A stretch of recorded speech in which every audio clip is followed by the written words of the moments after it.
I will start from the substrate of what we discussed earlier, in that scarcity occurs when there's more demand for a thing than there is quantity of the thing, right? There's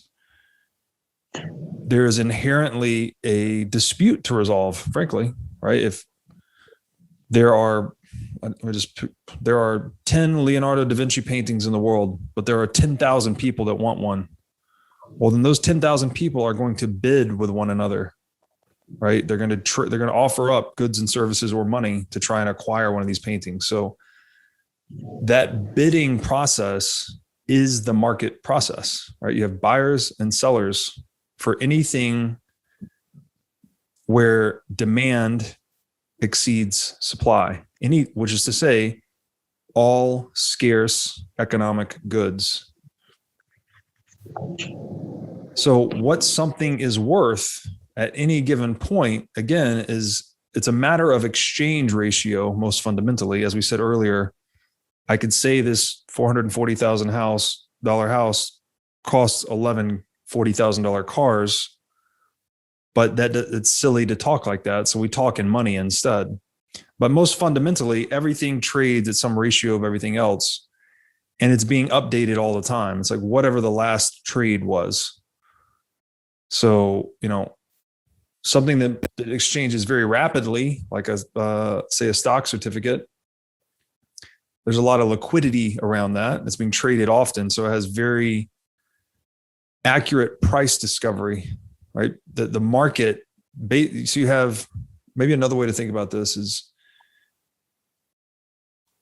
economic demand itself globally. It's like all everyone's wants and desires in the world superimposed on top of the supplies of available capital. So everyone's competing to get their share of whatever it is, right? Food, water, house, car, everything. And that process is, prices are being discovered through the actual actions of people, when people actually buy and sell. It's not a matter of like, what do you think a house is worth? No one cares what you think. The market's zeroing in on what humans are actually doing. Like, how much are people actually sacrificing to obtain a house or a car? And that price is being dynamically updated in all different markets all over the world, right? It's the most complex system there is, really. And so when we say, what is something worth, what are we in fact saying is like, what are people currently giving up to obtain the thing? All right, what are people currently giving up to obtain a share of Amazon stock? Well, I could go and look at the quote, and I don't know what the price is. It's $1,000 a share. That's what it's worth in that moment. So with Bitcoin specifically, it's just another one of those commodities in this, huge complex system of global trade. But people are valuing it based on the credibility of its monetary properties. And people are, and this is the big thing about Bitcoin that I would say contributes to its volatility. First thing, in terms of volatility, we're talking about its price denominated in dollars, which is a really important thing. Again, we're thinking in dollars because it is the existing unit of account.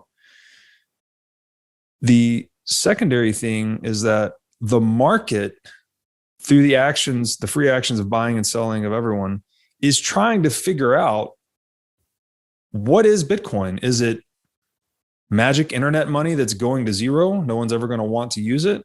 The demand will just go away. And again, if demand, say there's only demand for 5 million Bitcoin in the world, well, then Bitcoin's price goes to zero because there's 20 million in circulation, or whatever the number is. Maybe, I think it's like 18 million right now, 18 and a half, maybe 19. So there would be more supply than there is demand. Therefore, there would be no price. Bitcoin would not be scarce. Or is Bitcoin based on the credibility? Again, what we said earlier, like, people are seeking services from money. They want it to be divisible, durable, recognizable, portable, scarce.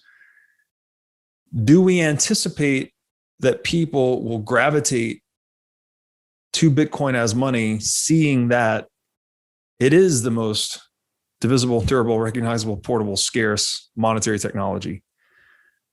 So the market's literally trying to sort out, is Bitcoin zero, or is it the most momentous monetary innovation there has ever been? So it's either worth zero or it's worth over $100 trillion.